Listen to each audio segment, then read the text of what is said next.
Yo, what's up? So we got an update for the Gamepad control 1.3. Now we're adding the ability to change from mapping mode to note mode right here on the triggers. Let's send maybe a lower note here so we can hear that it's triggering something. Here we go. Maybe here as well. Oh, another one. And we can trigger notes with it.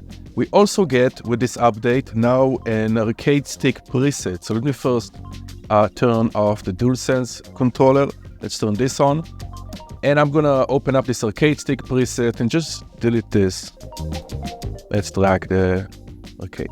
Now this update updates the layout for the Switch Pro controllers. That's what it's based on. If I open this up, these two are in note mode already. And we have the layout of the controls. I just changed the mapping so it better reflect the drum rack here. And we'll do a separate tutorial on how to turn the joystick, you see right now it's sending very low notes in the drum rack, into effects. So hopefully you have fun with this update. I'll catch you next time.